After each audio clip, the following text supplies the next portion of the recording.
episode 11 of the No Cap Sports Podcast. Yeah. You know, we missed y'all last week. We sorry about that. Missed y'all, bro. I love this. This is like my therapy.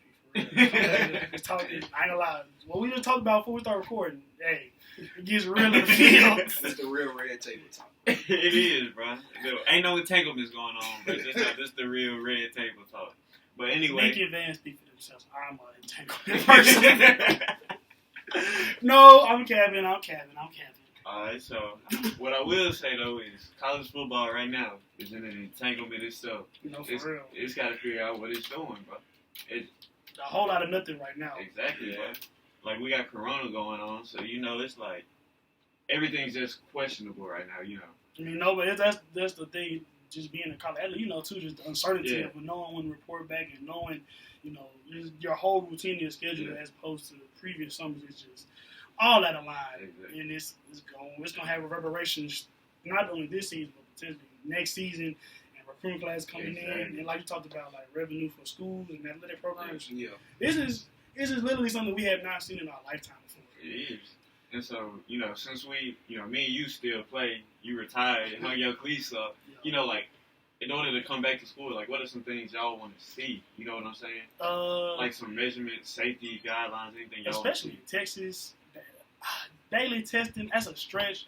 But, they already told us that, like, in terms of going to games, they'll be testing immediately afterwards. Yeah. Testing at least 2 to 3 times a week at a minimum to just really be comfortable. Because down there, Florida states like that, where the cases are rising exponentially every day.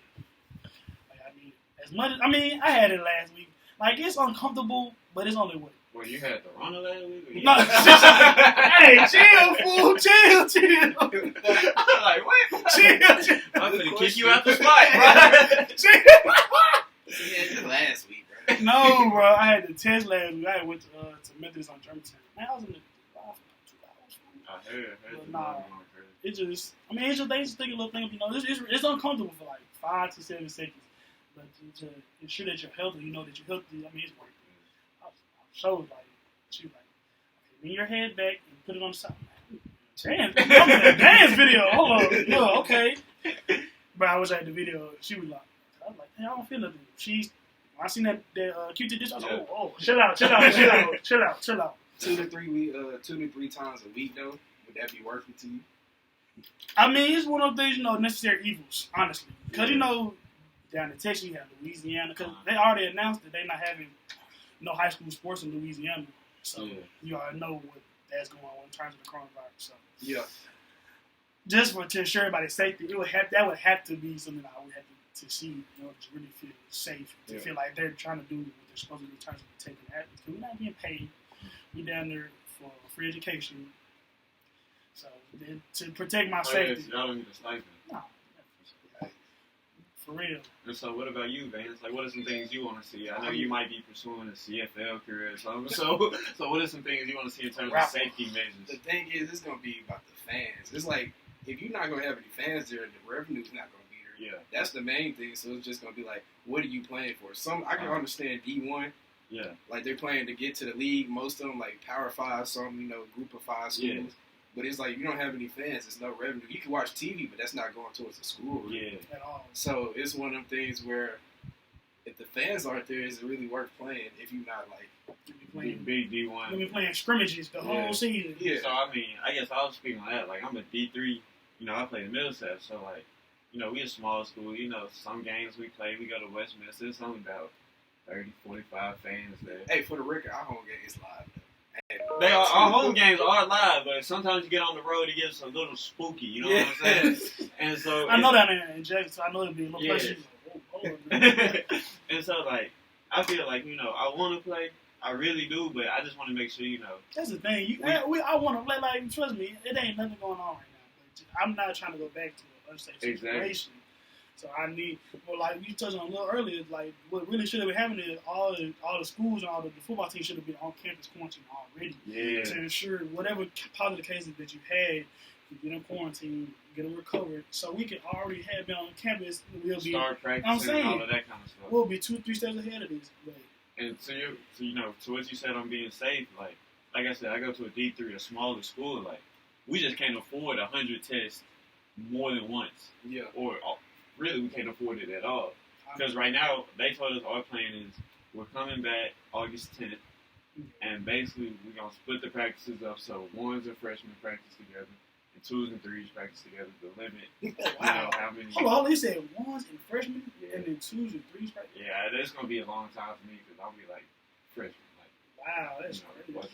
what's up? You a six string? Get on So, bag, bro, bag. so it's just like, you know, like we can't test, so basically we're gonna get there, we're gonna sit in the room for like a couple of days, make sure that's how nobody we are, shows too. any symptoms or anything. But like they did encourage us to get like an antibodies blood test and like see if we got sickle cell, but still like that's Black. really nothing. Okay, how bad It's do y'all want to play that? All right, so I'm gonna give y'all this scenario. If you knew for a fact 85 people on the roster, let's say it's 85 people on the roster, only one of them is gonna die. Would you do it? One of your You teammates said died. died. What? Or You said get, died. all right, Corona is Full real, dive bro. now. Corona had a lot of people. Corona is real, bro. But I mean, like he has a point because you gotta think about like, especially with linemen, like especially more old I linemen, mean, because me they pack a lot of personally, weight. like, I mean, people die every day, but like the school reaction and you know the universities, they gonna probably shut it down. If they bring the season back, bro, chances are somebody's going to get Corona. Yes, Somebody might die, bro. I agree. Like somebody, are you That's a willing very to play? real reality. Are you That willing is to crazy. play? I didn't even consider that because the team brought it out. Man, so somebody to be there with you and then like, yep. Because people, obesity, people's immune systems. And you know, people got underlying conditions too, the Mm. asthmas, the diabetes. Patrick Peterson got diabetes. Yeah. Did he not? I think so. He was being fat in the first last couple of years ago. He was chunky. Shut up, Pat Peter. He locking it down. P2 status. Exactly. Shout out Pat Mahomes. He walking And he needs to invest in a small country or something. Exactly. ski mask season. Black Drop a Air Force pin, One. drop a pin, Pat Mahomes. I'm your biggest fan. It's crazy. When I walk on top, we worked out with him. He was like, man, we worked out with Pat Mahomes. So blessed. And my partner was like, so instead of getting to the bed, you got starstruck. I was like, no cow. Alright, so I'm gonna hit him with one of these grease. Yeah. so back to college football. So now we're gonna get into like, you know, the real talk, what's going on right now. Mm-hmm. So right now, we're gonna start at D3. You know, 2 conferences have canceled. 20 independent schools have canceled. So out of the 500 or so D3 schools, right now it still looks like season is going, you know, be played. Even if it's only, you know, conference play. Some conferences have gone conference only. I mean, I think honestly the conference only games is just posturing to ease people to the fact that we're not gonna have college football this season. It's just looking less and less likely. And Honestly, I'm not gonna lie. I think D3 is the most vulnerable to not playing at all. Yeah.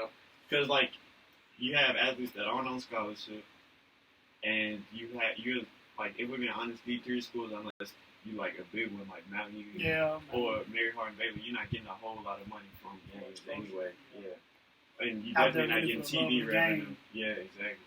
So like, I think on the D3 level, it's more of a, you know, it's better to protect the kids than to let them play. You know what I'm saying? 'Cause like, I mean, they probably Division III football is probably the one of the teams that put it in motion. yeah. If I see any college football this season, you could color me surprised. And that's as a college football player. Because even we going back, like, we're going to be quarantined, like you said, for 2 weeks. Man, I love my teammates, but I am not trying to be quarantined with no dudes for no 2-3 months in a row, bro. I feel that. I definitely feel that. And so, like you said, like, y'all quarantined, and we're going to flip it over to D2 now, talking about the D2 HBCU and the CIAA and the SIAC. Those 2 conferences got canceled. So Lane, Morehouse, Savannah State, where the great Shannon Sharp went. Yes, sir. Lincoln, all of them canceled for the season. And like, all of them for the season? yeah, Man, both of those conferences canceled for the season, push everything back to spring What's potential. that CIAA? What's the other one? CIAA and SIAC. That's crazy. Exactly. I'm telling you, it's going to be a trickle up effect. But like, I think like it's important to look at these schools because a lot of these schools are in the South. You know what I'm saying? Yeah. The same region as the SEC, and like seeing them cancel, I think it could be a sign of what's to come because, like, you think about it, the CIA has 8 schools in North Carolina. Mm. And right now, around 80,000 people have tested positive in North Carolina in 6 months. So, you think about it, bro, it's just crazy, like, with this, like, it's all prevented in March. And I remember watching, like, I remember seeing this build up, like, in March, like, yeah, all you gotta do is wash your hands and you're gonna be straight. And it's like, yep, yeah, we're just, our whole world is just like, yep, lockdown. Everybody's in solitary. Exactly. It's just like really crazy. I've never seen it. I don't want to get political, but you kind of know. All the reasons. Oh yeah, for sure. You got a And so now moving on to the bigger schools. So Big Ten, Pac-12 go conference on. Ivy League postpones all fall sports. And today, to January 1. well, yeah, to January 1. And today, the NJCAA, the National Junior College Athletic Association, is going to move their season to the spring. Yeah, all day to the spring. I know for basketball, they only playing 22 games. And it's hard to get buckets. I was about to say, if you're not averaging 45 a game, it's going to be tough for you. Exactly. Yeah, I might want to start trading for us or something. Shout out Forbes. And so, yeah, shout out for it. I'm trying to get put on. Shout out, yeah, put me on, JP. You feel me? So talking about Still in the streets of the talking about junior college. So I just want to see what y'all think about this. Their idea of playing in spring is practice is going to begin like late March 25th, around that day. They're going to play a maximum of 7 games. They're going to start practice in March, late March? Yeah. Man, you can't start this. You better start the season March. So spring break. Pretty much. You're not starting the season till May? Yeah. The season, they start games. No, they end games May 15th. And how many games they going to play? 7. So they start the season late March. So basically April before. Oh, wait, I'm capped. They start the season May 15th, and they're having the championship June 3rd. Nah. That's, whoa, chill out. Boy, no. In Texas? Playing? No. You can't run that, bro. No. Then imagine, like, you at JUCO, you get a scholarship. Yeah. And then you gotta in June, you got to go to camp in July. You don't got no time to rest your body, bro. At all. Oh, especially if you get injured, bro. Can't do that in football. We need to go ahead and wrap it up. As much as people want to know, I mean, I bet some of the P5, because, money makes the world go round. The P5, they'll probably get a really hard push to try to play at least in October, November. Yeah. But, man, with the way things are looking at this at recorded, I just really can't see it. I know you with the percentage on it earlier, 50, but when I seen the Big Ten and the Pac-12, college that have millions and billions of dollars, and they're just saying that it's a likely. Because even Greg saying the SEC commissioner was like, we have to be prepared to not play football this season. Yeah, he said the concern for the season is high to very high, and he said we're running out of time to get things right. It's still time, though. Exactly. There is still time. It's time, but we're running out of it. That's what I was going to say. We got like a 2-week period right now like, to where... This 2 weeks, man, wear a mask, bro. Yes, you. Yes, you, bro. Wear a mask. I know you're like, yeah. You got it. You'll go back in the house for some Rillos. Get your lighter. Get your mask, bro. Bruh, I'm trying to play. I'm on social media. Keybacks every Saturday, bro. Go sit down. Wear your mask. Stay at home if you can, bro. If you want a season, is what we good because we know we not social distance, but I know my people. We straight, but wear a mask, and it's only 3 of us. Go wear a mask. Exactly. And so they not expensive neither. You paying $30 for a 3.5. You can get like 3 masks for that. Man, quick math. I'm saying quick math. My bad for you.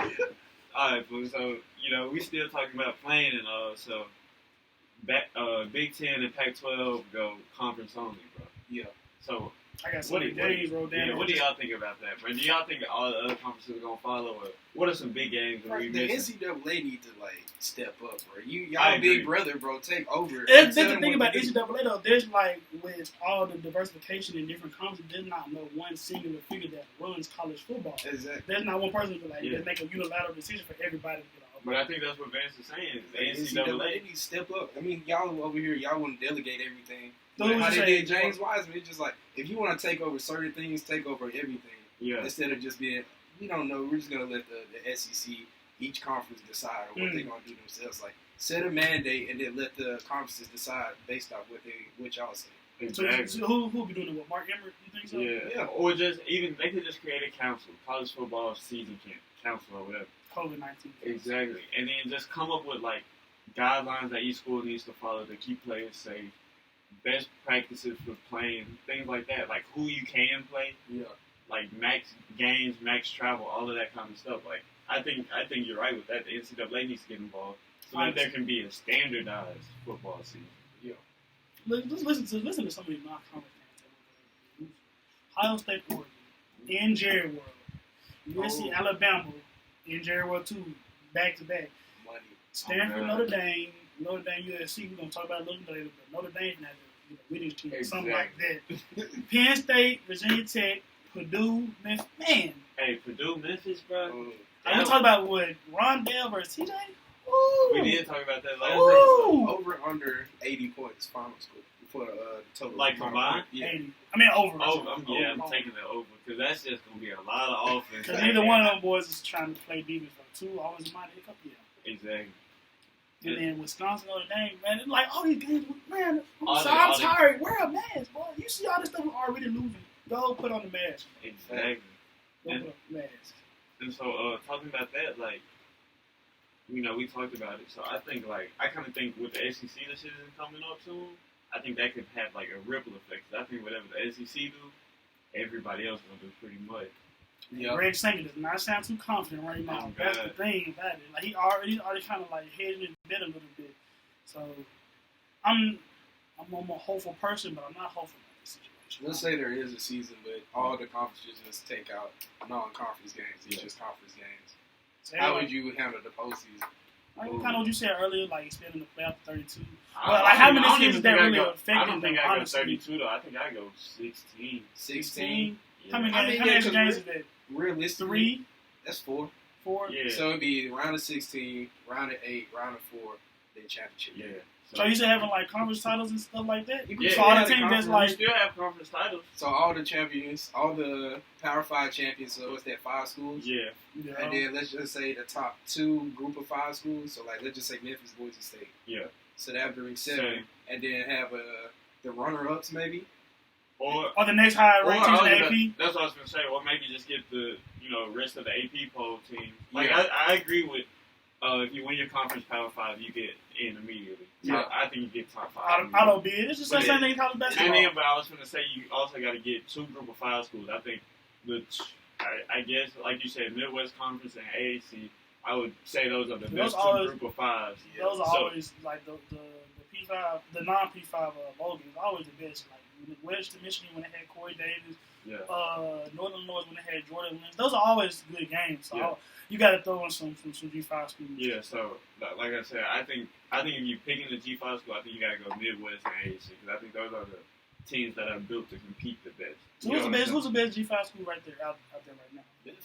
Yeah. Can't say that for you guys. Right. Probably Memphis for sure. It's probably Houston.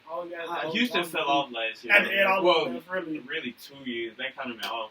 UCF was kind of in that conversation. Mackenzie Milton coming back this year, so he coming back from that injury. Yeah. Woo-wee, man, that's a brave young man. Exactly. I was watching it live. Me too. Talking about Kevin Ware, Paul George, Mackenzie Milton up there. My boy leg was throwing up crip. I had never seen it.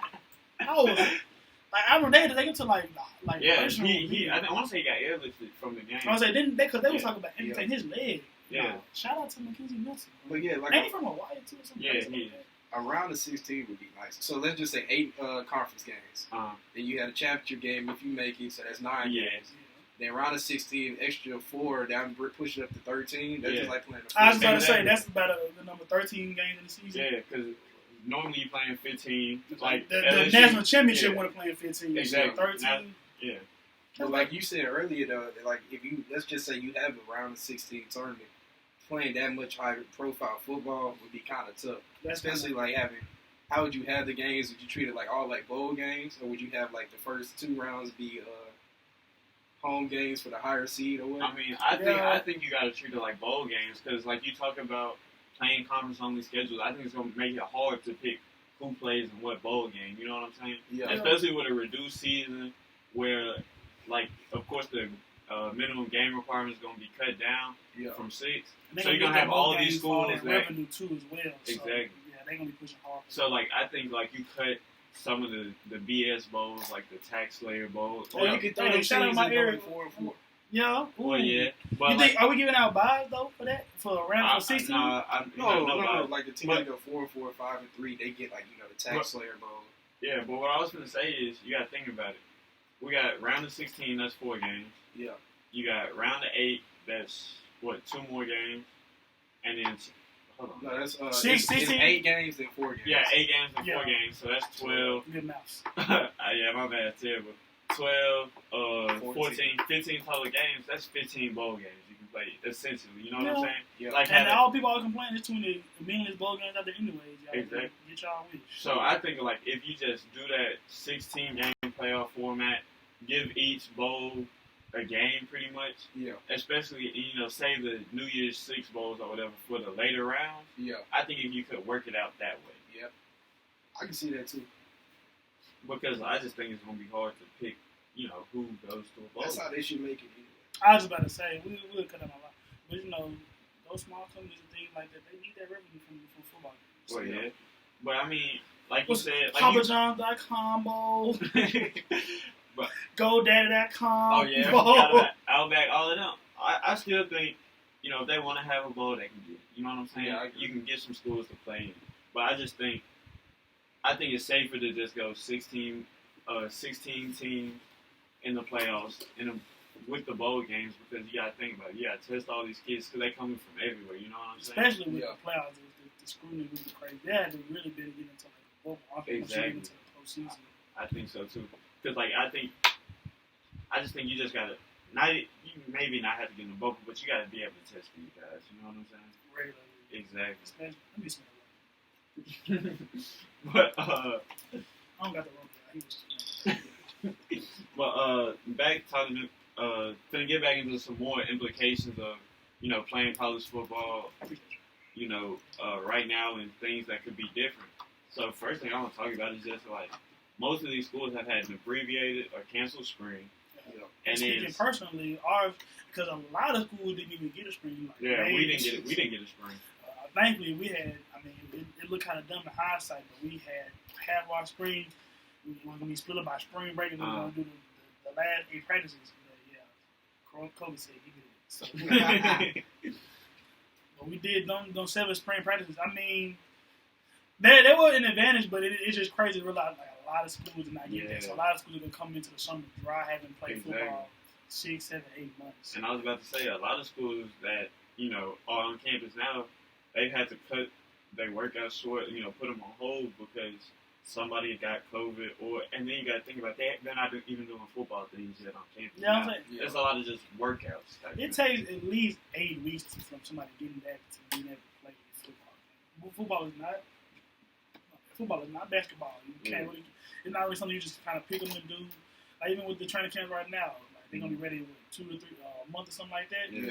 That is not how football is. You need at least 6 to 8 weeks to prepare your body to take on that punishment, get hit from different angles, to get your body in shape, to really take the toll of a whole football game. And get in the playbook too. Exactly. All of that stuff you got to do. So you need that time to really get that readjustment. And like people talking about ending, like you talked earlier, like ending the season in May and starting a new season, or having people report to camp in July.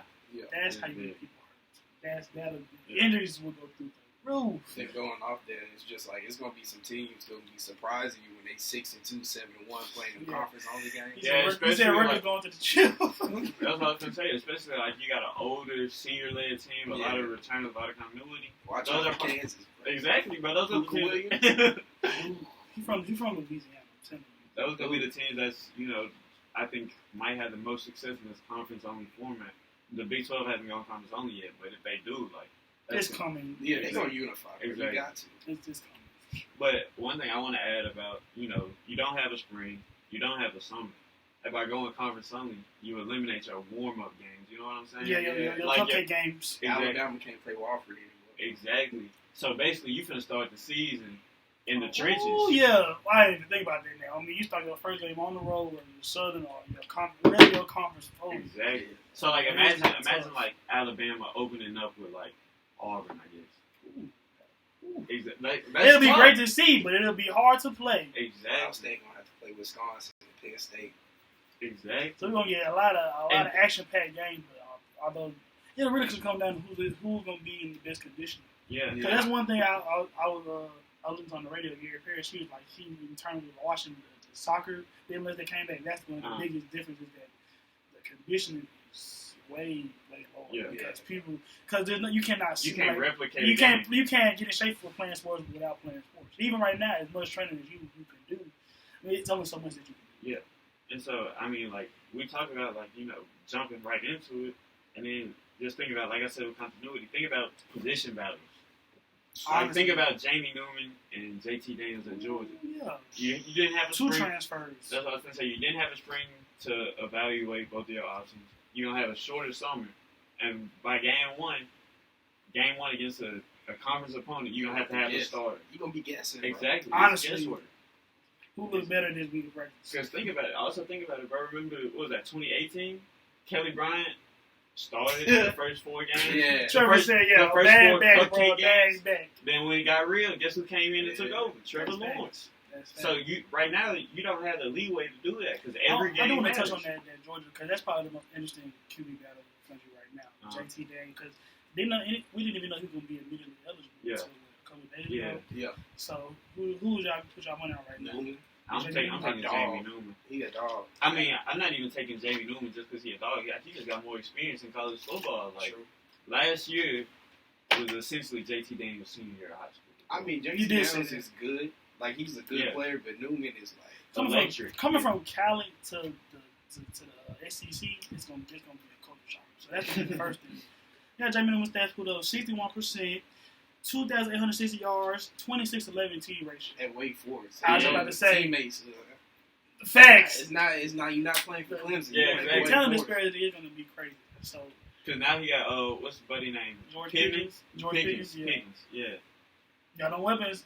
Those SEC weapons, they're gonna do them nice. Exactly. Just got my bad. Musa popped up. You feel me? Shout out my boy Musa. He gonna commit tomorrow. Look inside the trading information. It's looking like Memphis. Don't put the Glocks in my head. But come home, bro. You are home, bro. You stay home. You feel me? That's all we want. I don't like get Musa. That's top 25 for. But moving on, other implication. What about the independent schools? We got schools like Notre Dame. They said Notre Dame playing ACC. Well, yeah, because they already got 6 ACC games on the schedule. Notre Dame with BYU, Air Army, Force, all the military academies. Air Force in the Midwest. Oh, they are right. Army not in the conference. Navy in the AAC. AAC, yeah, you're right. And so, like, what do y'all think all these independent schools are gonna do? If everybody goes conference only of all the majors, they're gonna have to play regional games at that point. Like BYU, they gonna probably play like Utah, a State, Pac-12 schedule. They just gonna have the big teams, bro. Yeah, they're gonna be cutting on Mormon checks. Sure. Air Force, they got money from the government. Yeah, cut me a check too. Yeah. Air Force, Colorado. Oh, shout out my boy Jalen Bud. That's the homie. But yeah, Colorado, they probably gonna play a lot of Pac-12 games. Yeah. Just to control the spread of this corona.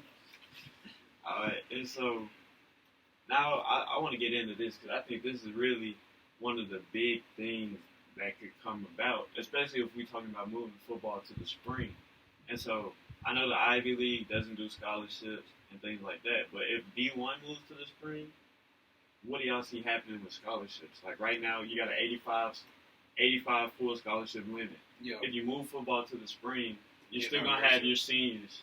Ain't gonna have your early and you're gonna have your early enrollees coming in. Ooh, wait. So you still don't have those same 85 scholarships.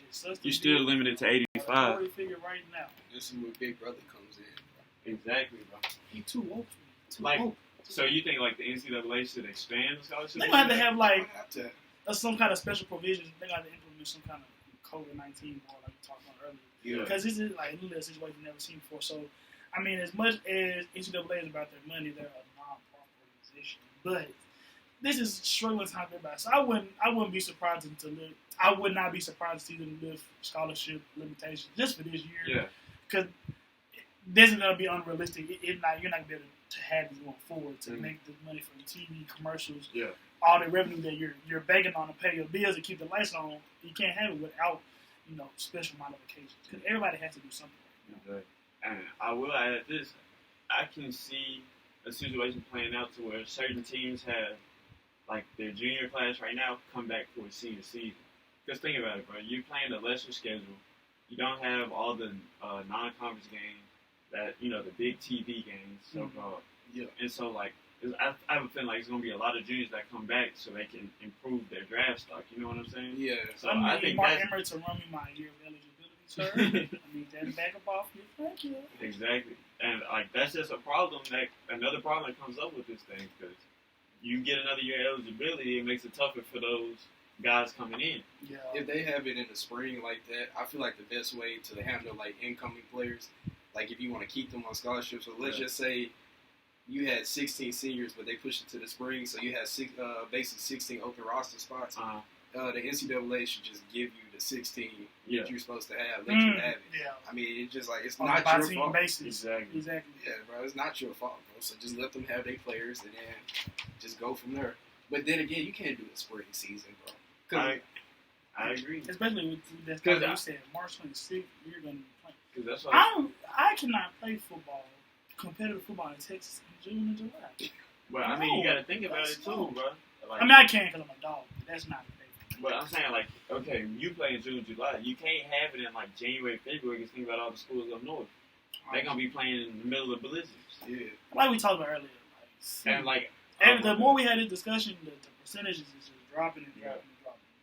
The logistics of it is becoming tougher and tougher with each passing day, and the numbers going up. We're going in the wrong direction right now. Season ended May, and you had come back and have another. Let's just say you get drafted, you got to go to training camp, rookie camp, all like that. You have no drop off. You can't do that, bro. And my thing is, if you have this season in the spring, football might as well just become a spring sport because that's just how the cycle will be. Exactly. Shout out to the XFL. Exactly. Come back, bro. Come back, but in the fall. Professional spring football, that would be kind of lit. Exactly. And so now, I want to get into some of the money stuff. You started on it earlier, but I kind of want to take it in a different direction. First, I want to talk about all those group of 5 schools. The smaller schools, like MAC, all of them. But you got to think about it, bro. They not finna get all that money from them warm-up games. I mean, small-time college football, you know, will probably become extinct just because these athletic programs in that budget, they've been losing money for years. Yeah. Well, unless you're a big name like Houston, Memphis. Yeah, even there's certain schools out there, but the large percentage of them are going to be losing money.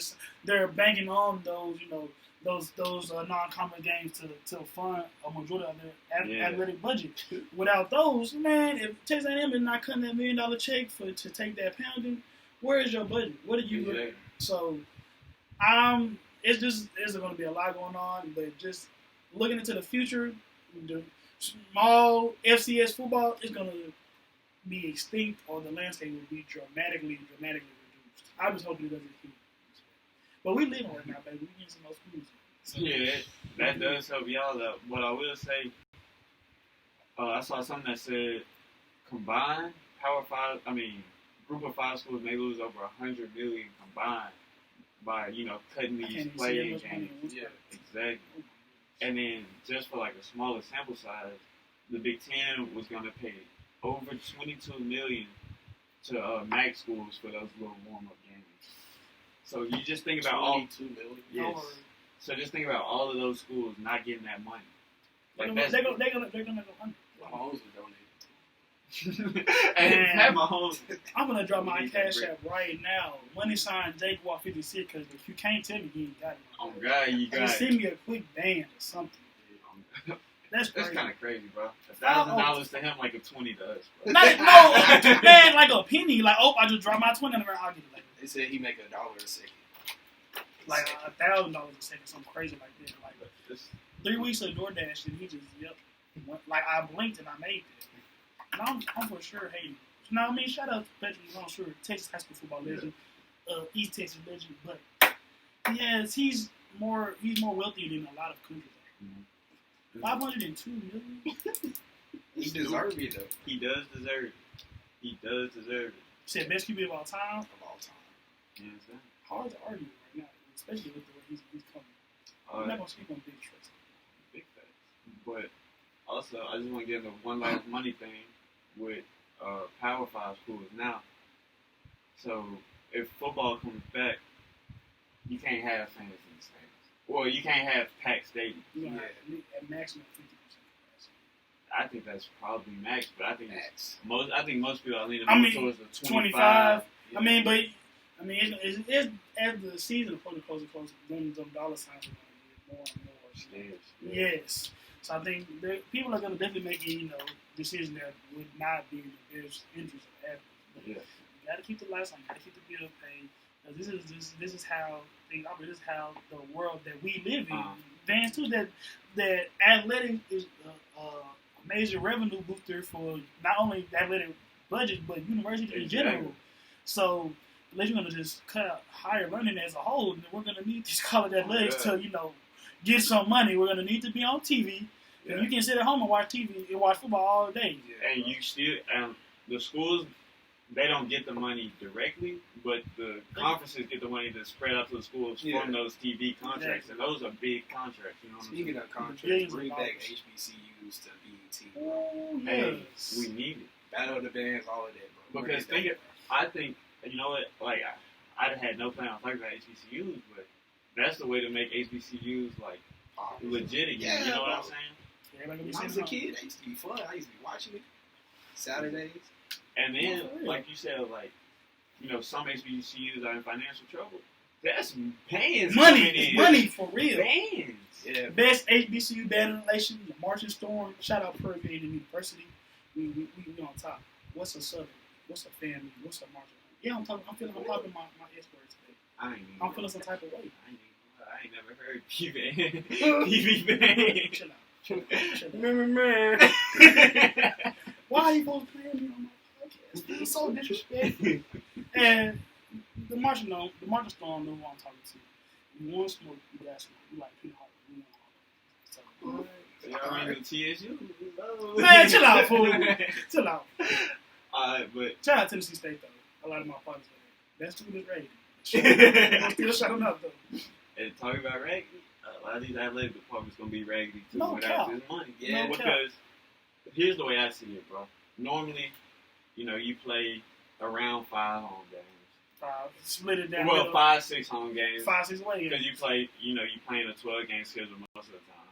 So now you can cut the conference only. So you're only gonna play around 4 or 5 home games maybe. And if you cut the capacity to 25% each game, that means it takes 4 games for you to get 1 full capacity game. Just burning money. Exactly. Burning money. And so you're not even talking about only ticket revenue. You got to think about concessions, parking, memorabilia. Yeah. But all that 3/4. Exactly. Thrown away. And if we only talking ticket revenue, that's an 86% reduction. You think no TV company will bail out these conferences? No. Look how he did it. No. You think TBS pay the NCAA for not showing March Madness? Facts. I mean, but if these sports do come back on college football, hopefully we're gonna put it in the US. But if they're gonna be able to actually play a season, you don't think the artificially inflate, the amount of money they're gonna get these conferences, knowing that to keep these programs afloat, they need to put some more money in because they're losing 75% of their actual revenue, their user revenue because of Miss Rona. I mean, it'll probably be like, too good to be true, too right to be true. It's probably what we need to do. But I mean, the way I can see schools staying afloat is corporate sponsorship. I can see like FedEx getting more involved with the University of Memphis and dropping a few more bands and you know what I'm saying. Shout out Fred Smith, man, put out the BLM on the stick. Exactly. And he got the Redskins and the Washington NFL team. Yeah. Fred Smith been active. For real though, for real. Active. Some good white to the cookout. Exactly. He got a lot of money. Yeah, Fred Smith finna charter a soul plane. Get you a glizzy to go, my boy. Get you a glizzy to go. If you don't know what you're talking about, tune in. Alright, and so one last thing, bro. We still talking about money. We kind of hit on it a little bit. No March Madness, and if we don't have fall football, what do y'all think? Like you said earlier, it's gonna really throw off just the calendar, the natural calendar cycle of sports. Yeah. So I can envision that some of these conferences, like especially SEC, that's billions of dollars. They're gonna find a way to put a product on the field to make some money. Mm-hmm. But the quality of it and the revenue sharing that's gonna be reduced. Whew, I just really don't know how they're gonna make those numbers work. Honestly. Yeah, one way, I mean, this isn't gonna solve everything, but first of all, bring back NCAA football. So you man, why you say that like that, bro? That's what I'm saying. Yeah. I mean, man, the last one NCAA 14 with my boy Denard Robinson on the cover. I still play. I ain't gonna lie to you. I was playing Nick Brother over last week on the chain. Yeah. No count. I mean, it's not gonna bring back everything, but that's a But it's good gonna chunk. help A lot of people go. But you know buy that they're game. not doing that because they have to actually cut the players some money. Bro. I mean, but you can't be giving money to the people that's actually it's working. gonna give you money. Come on now. But I mean, I still think like what Van said. I still think that's gonna bring a significant amount of money Yeah. to the It would, NCAA. though. But then, But then then the again, NLB also, that's the only thing is that if you're gonna get some. The NCAA and these schools gonna get some money. I think, especially with all the social justice climate that we're in now, there's gonna be a push to cut the players and all some. Well, I mean, majority of that money. Of course, the players gonna get that cut, but I feel like That's the thing, though. Do you think they'll think they'll break us off though? Yeah, they're not gonna have a choice. Yeah, but I will say they gonna bring us off a little bit. You know what I'm saying? But I feel like you bring the game back. I feel like it's only gonna help. It's not gonna help the schools who need it most. You know what I'm saying? It's not gonna help those FCS schools who are struggling. It's gonna help those Alabamas, Clemsons. The rich will get richer. And well, I'm not even gonna say Alabama and Clemson because they probably are alright. It's gonna help the Vanderbilts, the Kentuckys, the Missouris, the schools. You know, the smaller P5 schools. Exactly. A lot of people don't realize them athletic programs don't get to touch on any of that endowment that all those wealthy sponsors get to those schools. Exactly. So, my boy is taking he said he had touch teams. So, let me go to drop a little Zoom. All right, and so to close this segment out, put a percentage on how confident you are that college football is played this season, whether it be in the fall or the spring. I'm gonna give KD 35%. Like we talked about, I don't know if it was on camera or off camera, but this next 14 to 21 days is gonna be the determining factor. Yeah, I hands down agree with that. It ain't gonna get no better. Damn, you can't say that. You're not lying though. I agree. It's not gonna get no better unless the doctor's going OD working on the vaccine. So that's not coming. So what's your percentage? It's 50-50, bro. That's high. Because it's gonna be Corona around. It just that's the thing. I think people are gonna have to, it's gonna be a real, just like it's gonna be kind of like, at least until we get a vaccine, we can. But we're gonna be living in a world where it's an ever-present, omnipresent factor. Exactly. So, until that vaccine comes, and just throw my percentage out there. My percentage is a virgin. 50. I think it can go either way. Like, to be honest. That's how I feel, but I just feel like it could go either way. It could, honestly. But man. So anyway, we just gonna stay tuned. We got a special interview coming up for you right now. All right, so this week we got a special guest, starting safety at Princeton, Trevor Forbes. So how you been doing, my boy? Man, I've been chilling, bro. Just taking it day by day. I feel you. So just gonna get into the interview. So coming out of high school, what made you pick Princeton? Princeton was like my second offer. And I ain't know much about the Ivy League. I think everybody got their own stigma about it. Yeah. Guys, cardigans and sipping tea and stuff. And I ain't really know. I know that wasn't me coming out of Memphis. Yeah. But I knew it was a great opportunity, great education. They had some good football. I just didn't know how it was. So I was skeptical. And my dad was just like, give it a try, go take a visit. You might like it. Got up there, met some cool dudes. Love the coaching staff, love the campus. And once I realized I could fit there, it was a no-brainer. Plus, them showing early interest was a big one for me because I was kind of late into my recruiting process for some team to offer me. But looking back on it, I'm glad I chose a team that I knew wanted me from like, the get-go. from the jump. And so, talking about that, well, I should have said this to start off when I introduced you. Me and you went to high school together, White yeah. Station in Memphis.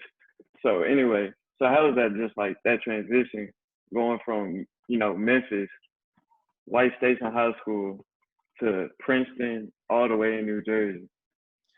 Man, it was big. I'm not gonna lie. It was definitely a culture change, culture shock. Yeah. Everything from like when I first got up there, just the weather, like in the morning, even if it's cold, like I'm wearing a jacket.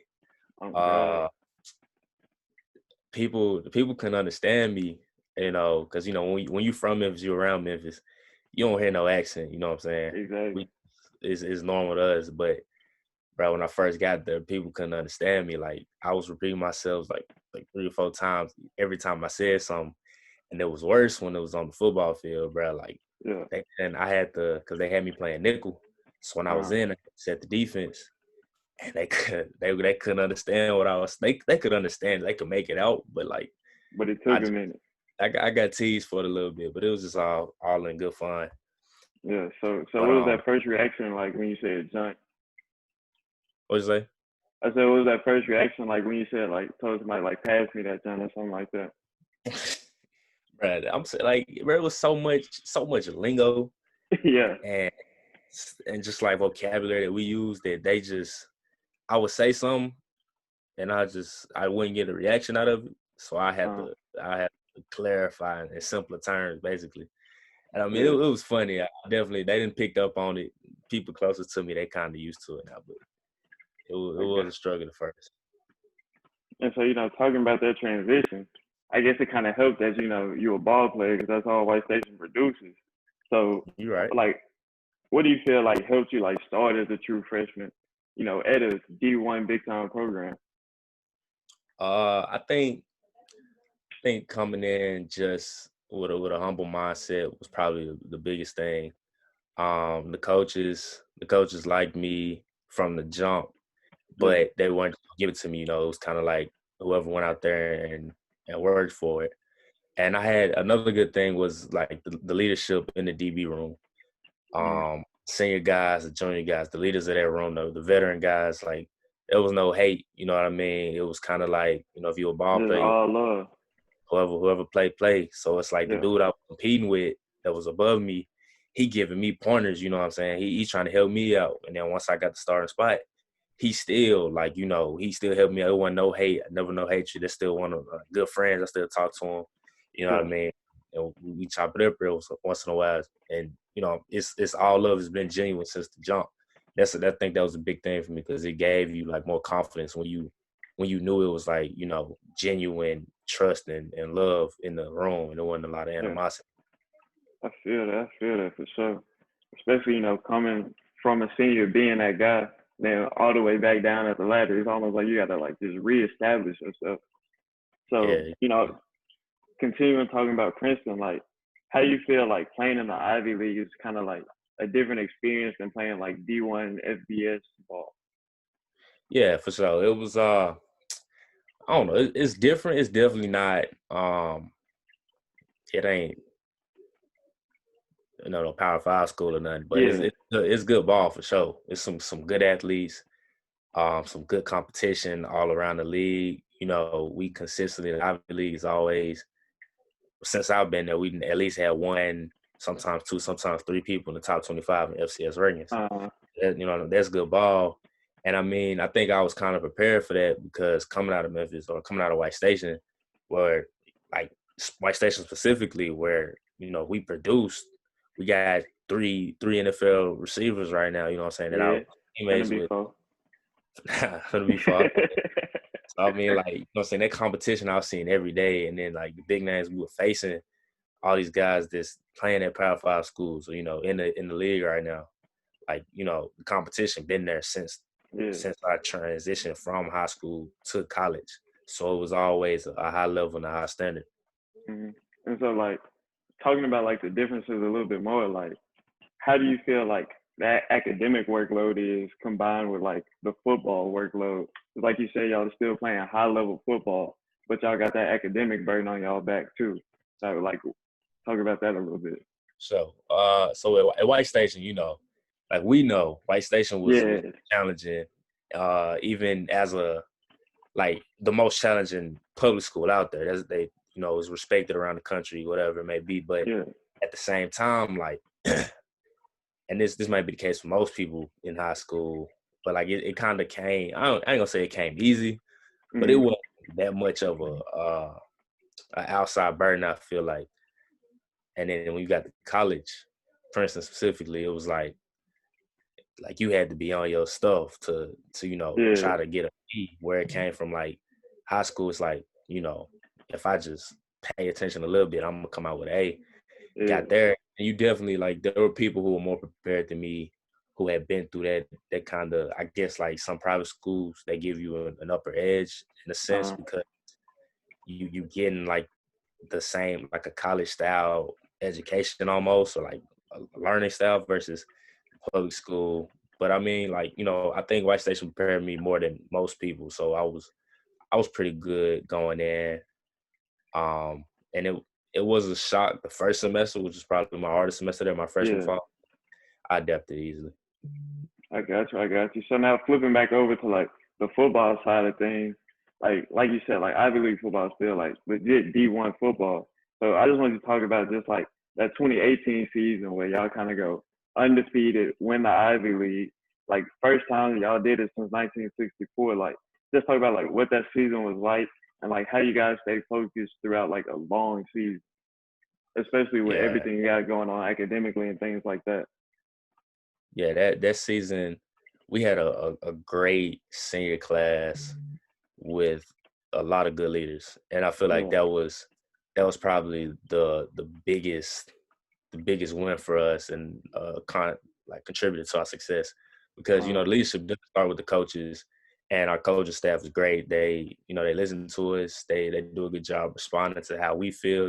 Treating our bodies right, developing us as players, but.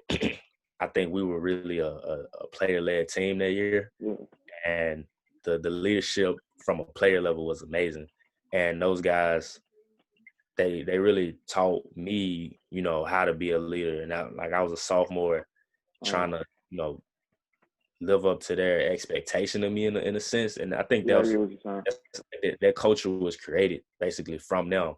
It was kind of like, you went out there and it was, I know it's kind of cliche, but you really were playing for your teammate, the guy next to you. You know what I'm saying? You looked up to your leaders and the passion that they put into it, the time they put into it.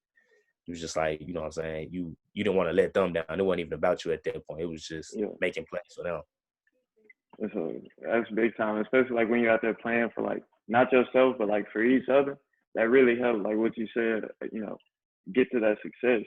But like flipping over to a more individual side, you guys have had like I said, y'all have had the team success, but y'all have also put like a couple of guys in the NFL and who are doing well in the league. So, with you being a senior, like, could you see yourself taking that route too? Have you heard anything from scouts, things like that? I don't know. I'm playing in the NFL has always been a dream of mine since I was growing up. Yeah. Like when I first started, but like as you get older, you kind of you look to different things in life, and you realize there are more things to life, and football gonna end one day. Yeah. And I mean, with the cancellation, like it's a very high chance my football career is over. And like I accepted a couple years ago that like, NFL not for everybody, may not be for me. Like, so I'm cool with it. So I'm a guy, like, if I were to have a season come up, I had a breakout season, a great season with some good stats, and somebody, came looking for me, they want to give me opportunity, I'd take it. But like at the same time, I'm not pressed for it. You know what I mean? Like I'm perfectly fine with where I'm at, and I'm ready to progress in life if that's what's supposed to happen.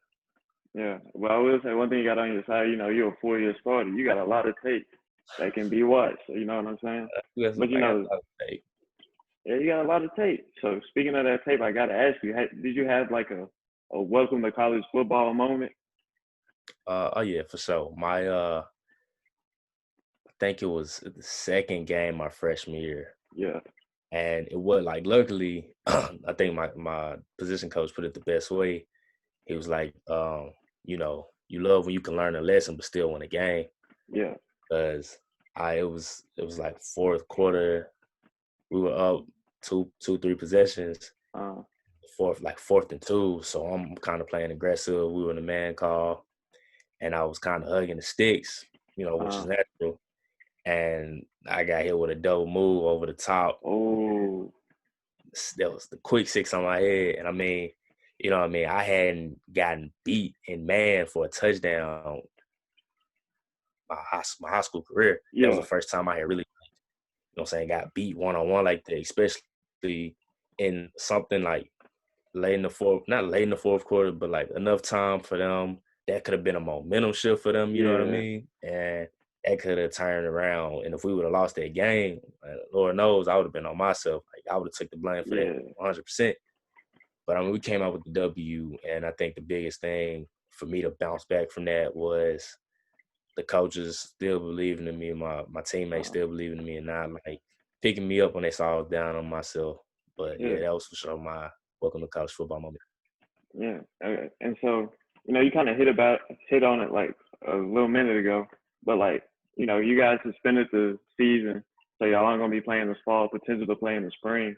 What was your like initial reaction to that happening? And have they said anything about like what the plan is going forward? Initially it was kind of tough, but it's something I've been prepping myself for since I got sent home in the spring. Yeah. Me and some of my teammates, we were discussing like that possibility because we knew it was very it had a good chance of happening. So we kind of prepped ourselves, but at the same time, like actually hearing it still took a toll on you emotionally, Yeah. So we Especially had when you be working all summer for it. what I'm saying, working all summer, praying that you're gonna have a season. And we they had a meeting where the presidents were gonna discuss it. And the meeting started at like 5 p.m. Eastern time, and kid you not, 5:01 there was tweets out talking about I believe just canceled all day for all sports. So our meeting wasn't until 30 minutes later where we were gonna hear it.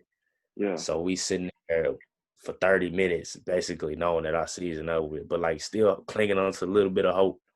Like maybe they just rumors, whatever. But you know it.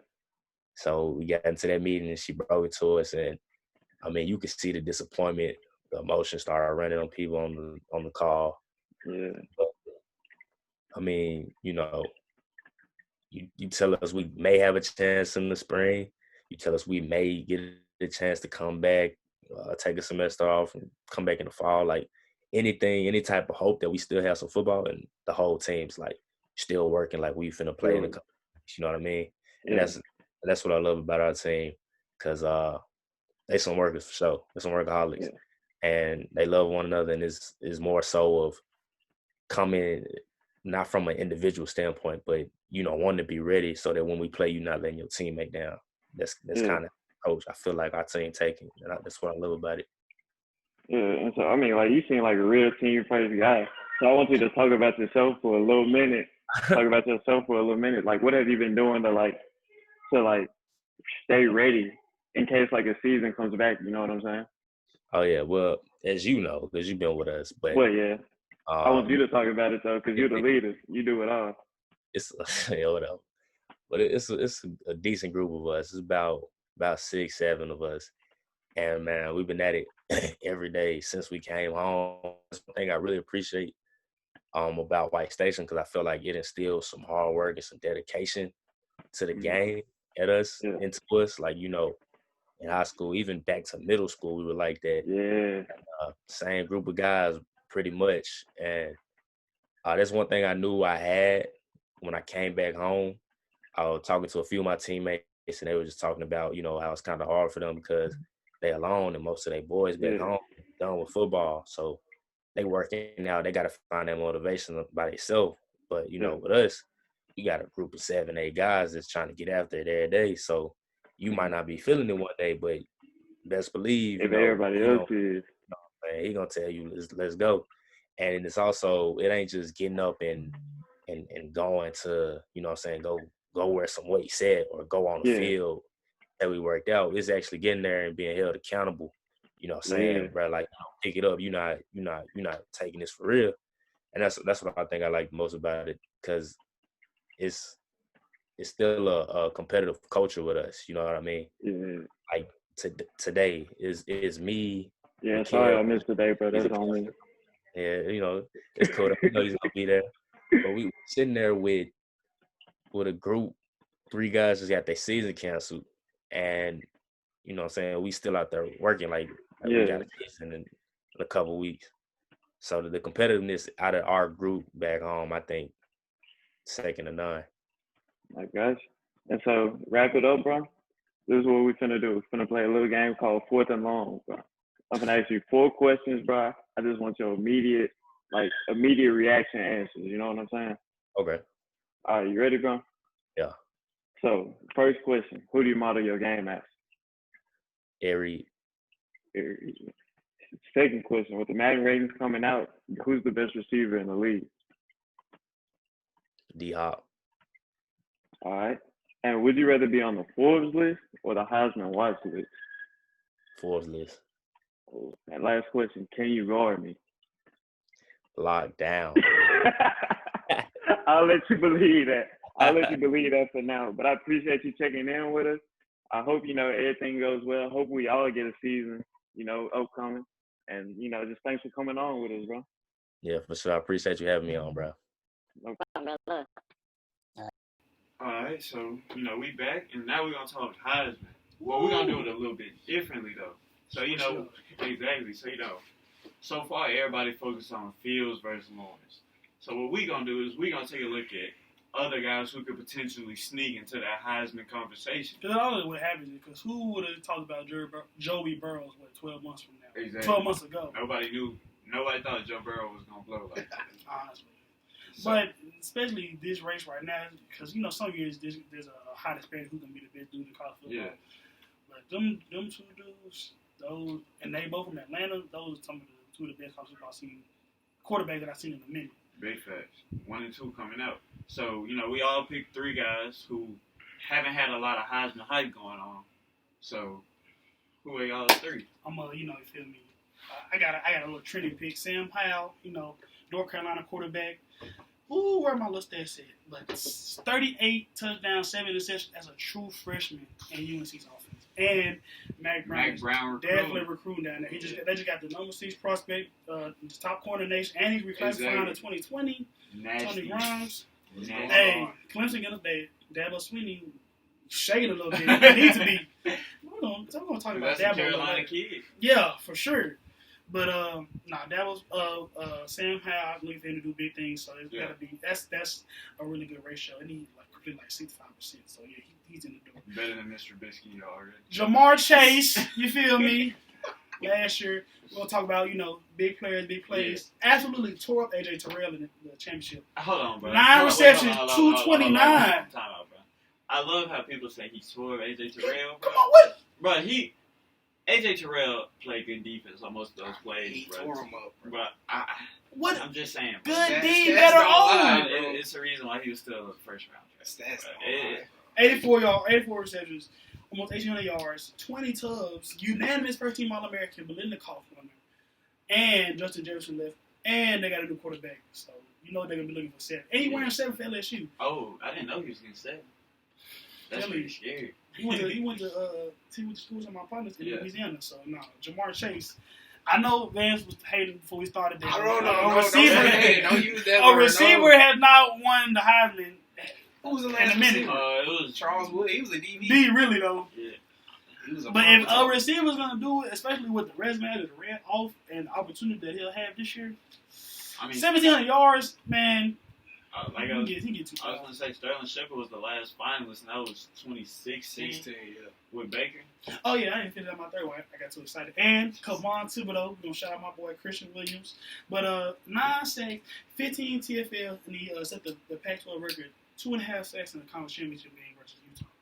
And a true freshman. So he has nowhere to go but up. Oh, yeah, it's only I didn't know. Yes, he was a true freshman last year. I know Thibodeau was a freshman. I thought he was a sophomore last year. No. So he's just a grown man. He can't move. For real. He's going to be like, we don't have to compare it to people, but Chase Young-ish. I'm not gonna lie, because, like, especially you can create pressure, Yeah. your name gonna be out there. Facts. That's what you need. I mean, at a premium in the NFL now, you need a pass rusher, you need a lockdown DB because there's a lot of cold We literally receivers. just seen before it came on, Chris Jones got 4 for 85. Exactly. You pays to rush the pass. What do you think I was doing on Instagram earlier? Working on my hands. You pays to rush the pass. Oh, God. And, you know, I'm a defensive guy, so I'm going to highlight a couple of my defensive counterparts, you know. Yeah. Michael Parsons. I think Dog. all three of us seen Yeah. what he did to Memphis. I was there. Hello. 109 tackles, 14 TFL, 5 sacks, 4 forced fumbles, and he is the quarterback of that Princeton. Exactly. Watching, Every- not even watching a lot of Penn State football, but watching that one game, he is definitely out there directing plays. He's a sideline to sideline guy. Yeah. He's coming down. You see 109 tackles. So, especially at Penn State with all the conference only games, they can pull off a couple upsets. He can make some big plays, have some big turnovers.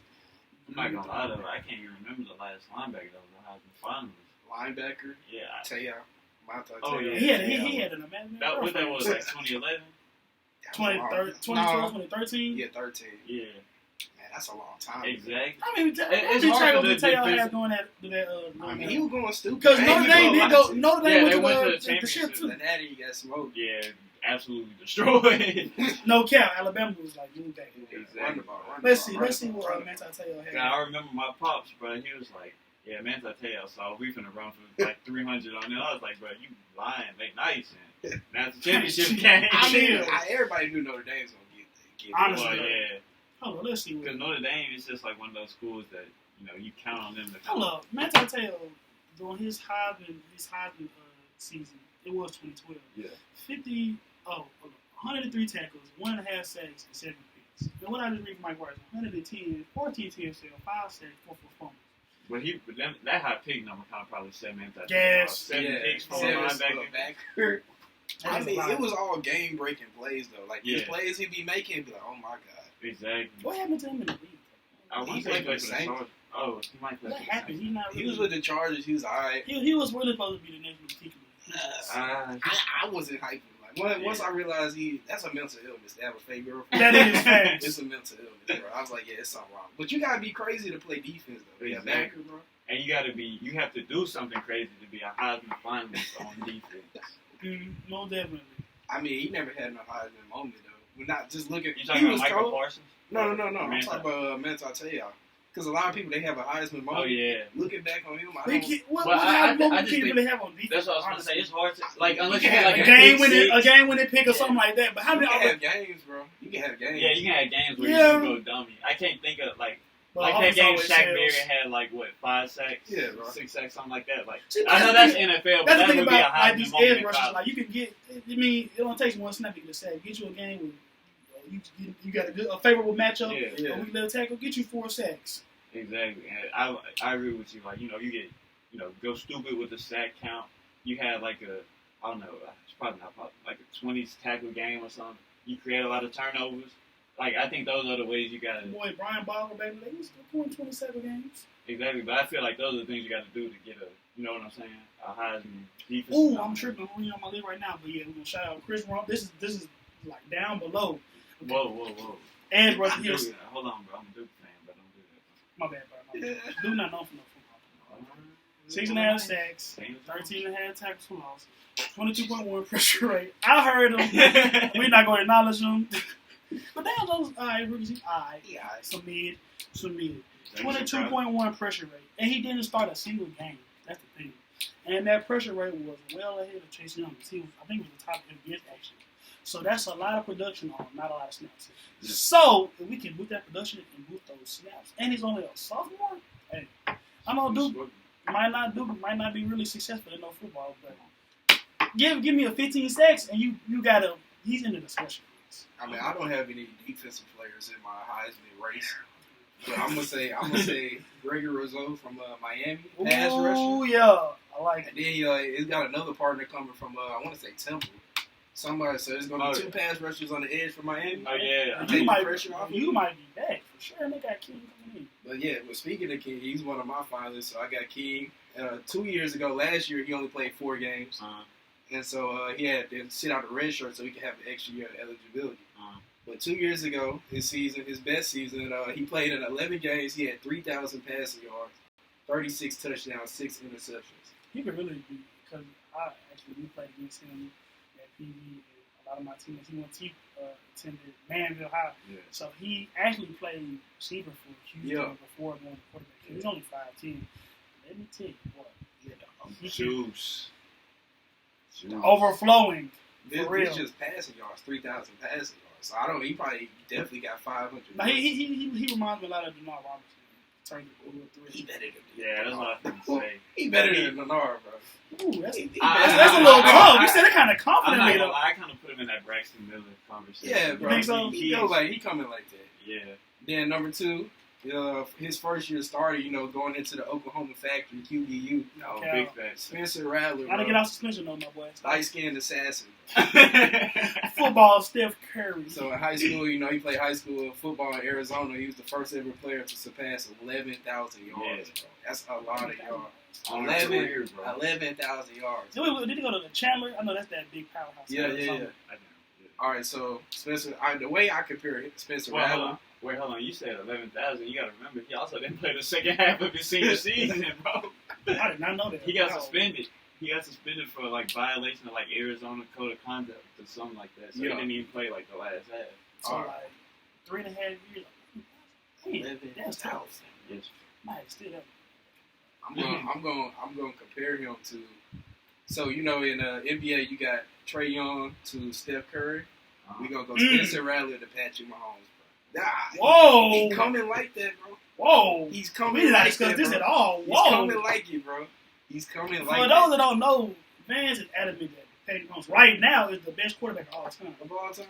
So He the best in the league right now. Yes. Correct. I don't. I No, agree. for sure. He's the best in the league right now. Okay. But so, man, just the mentorship like that. he didn't know how to read a defense, and he still. He cut did his say folks that. up, That's bro. crazy. That is pretty ridiculous. But but Patrick Mahomes, that baseball background, that natural arm talent that he Exactly, has. I don't. The Spencer Rattler had that to be. I think Yes, he he does. do. He does. To Go for YouTube. 11,000, Go look him up. Spencer Rattler. He was bro. the number one quarterback Let me in educate his recruitment. Man, Number YouTube one. him. YouTube him. Oh, Spencer God. Rattler, bro. I did see him on Twitter throwing some sidearms. So he really kind of nice. He might be the next, albino killer. So who your third? Then for number 3, I'm gonna keep it in the Big 12. The weak defense. So the stats gonna be looking nice. I know. I'm gonna say Sam Ellinger.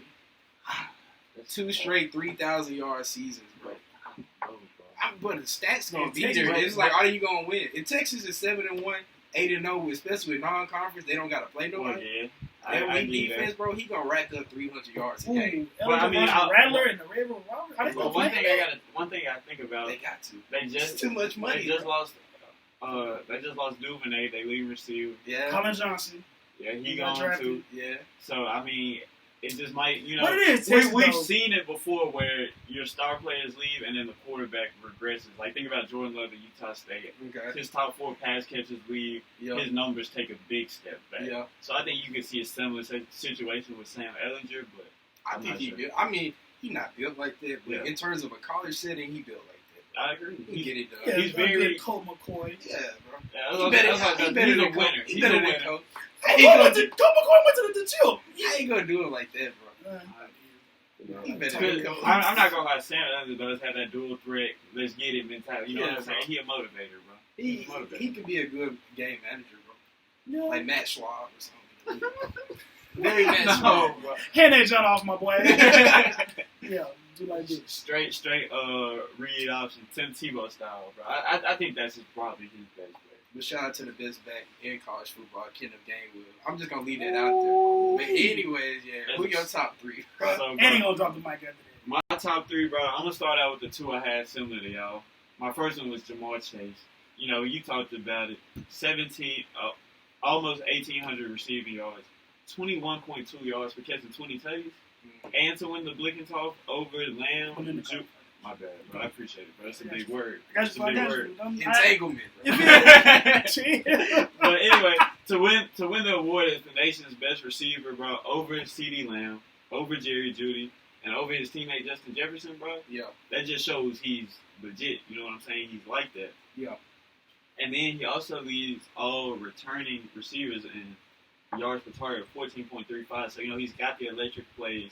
He's just like that guy in that LSU offense. Yeah. Especially with Justin Jefferson gone and Clyde Edwards-Helaire gone. Whoever the new quarterback is, you better believe they'll be looking for number 7. I think it's Miles Brennan. Yes, it is. It is. They're going to be looking for Jamal Chase. Exactly. Justin Jefferson gone.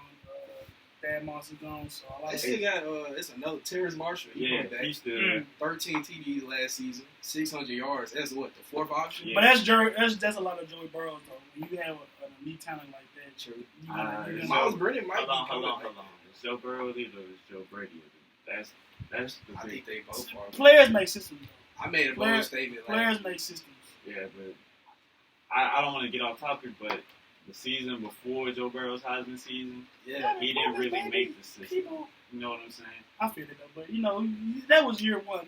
Your first year in the NBA, you readjusted, learning a whole new offense coming to Ohio State, being behind Hackins, being in that shadow. So he had his time to shine. Once they get their defense right, though. Man, when I see him in the SEC championship game, throw the pass, deflect it to himself, and then take off. Oh, that's a cold one. Marcus Mariota did that. Man, we ain't gonna speak on it. Guess what he did? 1 3. R.I.P. to his career. Bro, Joe Burrow's completion percentage was 74%. Yeah, it was something. That's crazy, bro. That's crazy. Yeah. But he reminds me a lot of A. Rodgers. For real. But I'm Hey, gonna say this, bro. Jay trying to play you, dog, bro. That's what I'm saying. Right, he just had the best individual season in college college football. better though, and be a Heisman finalist. Who Spencer Rattler. Yeah. Nah. Yes, Bro. Think about as a sophomore, He don't go back to back and go to the league. Think about it like this. Heisman, go to the I ain't league. gonna lie. Hold on, listen, bro. we don't know you, Spencer Rattler, but you got some high expectations now. I can't lie. Listen, bro. Think about it. Jalen Hurts only had a spring to get in that Lincoln Riley system. Well, Yeah. really, But he was a 5th-year senior by the time he got. I know, but I'm saying, bro, he was a 5th-year senior. He had half the time to learn the system, bro. Baker and Kyler had been in that system. He comes in and still puts up dumb numbers in his Heisman finals. They do have a lot of half. Spencer Rattler has been in the system for a whole year, bro. He knows it.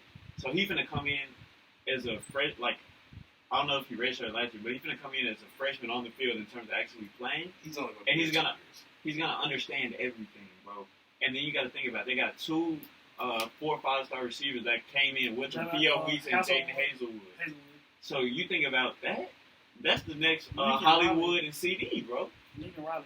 That's gonna be. They're gonna get them a daddy, bro. Not this season. Bro. It might be this season because it's a shorter season, possibly. Conference only, and I think they're definitely. Gotta get some defense, though. Kenneth Murray left. You need some defense. Kenneth Murray is a dog. Is a dog. Real solid. I like him. He reminds me of Roquan Smith. I don't know what he was a 2nd-round draft pick. Yeah, but man, who? Yeah, he went 1st round. Did he? Okay, who he go to? The Ravens. Oh, I did. I remember I knew some did snap him at the end of the 1st round. The other coach went to the Cardinals. That's a good fit. Simmons. No, he went to the Chargers. No, Simmons went to the Cardinals. No, Kenneth Murray. Oh, he did. Yeah, I'm about to say Kenneth Murray with the Ravens. That's a good fit. He said the Chargers. But anyway, my last Heisman finalist, bro. My last dog horse candidate, Travis Etienne, bro. I think he's hands down the best player on the Clemson team. The past 3 years. Hands down, bro. Think about it, bro. He won the last 2 ACC Player of the Year. Trevor Lawrence got a hype, but Etienne is the one that really drives it. Trevor Lawrence hasn't won the ACC Lake Player. Charles, Louisiana. Shout out my people. They go crazy. So, like I said, Trevor Lawrence had won the ACC Player of the Year, and the last back-to-back winners of the ACC Player of the Year. You want to guess who they were? ACC. Give me a hint. What year was this? Last back-to-back ACC Player of the Year. Hold on. Let me think. I'm about to say The last one should be nah. You know what year? James was only there because he came from. He won the natty, then got bussed up by like 40. Oh, yeah. But I'm saying Slip, man. That was on Twitter for like 2 Oh God! But I would say the last back-to-back ACC Player of the Year was more recent than James. More recent than James. Not an FSU, nah. Clemson, nah, maybe. Who would have been Deshaun? Yeah, Why? Wasn't Deshaun? Wow, hold on. FSU. No, hold on. So I mean, this is hard. Not Miami. Not North Carolina. Definitely not. It's got to be Y'all Clemson. looking pretty bad right Hold on, bro. I'm saying, Nick playing on camera, bro. now. I'm not playing y'all. Hold up, okay. I want to say it's after Deshaun. It is after Deshaun. More recent than Deshaun. Not Daniel Jones. Definitely not Daniel Jones. Not Duke, not North Carolina, NC State. Oh, dude from Boston College. Boy, no. I don't know, running back, AJ Dillon. Nah, That's not an ACC. The Boston College is ACC.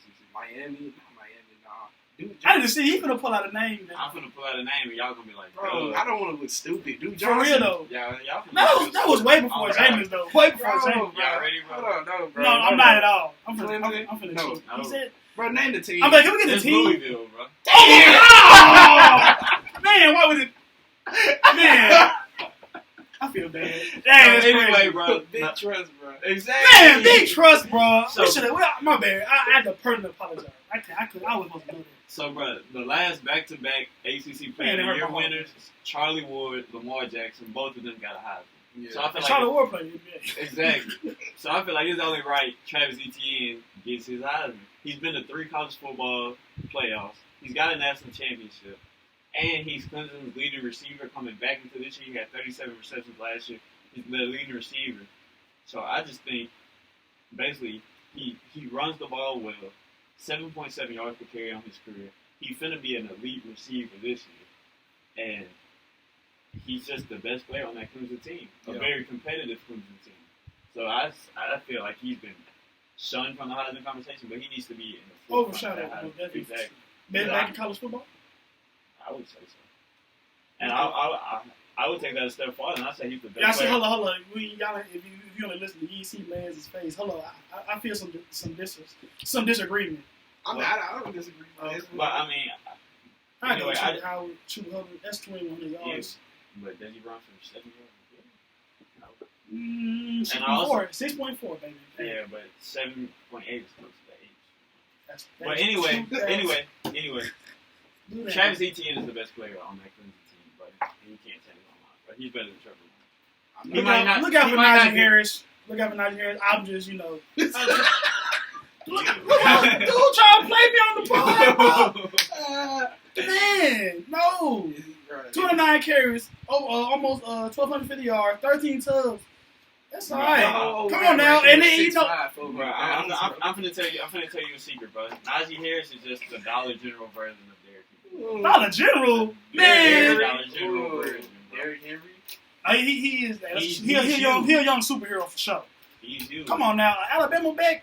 Well, that other line, Right, with the offensive line they got. Alabama back hasn't won the Heisman since Derrick Henry in 2015. Okay, but it has happened. It has happened before. That was 2011. Yeah, 2011. He's on the man cover. Exactly. Man. Bro. So Alabama back's kind of.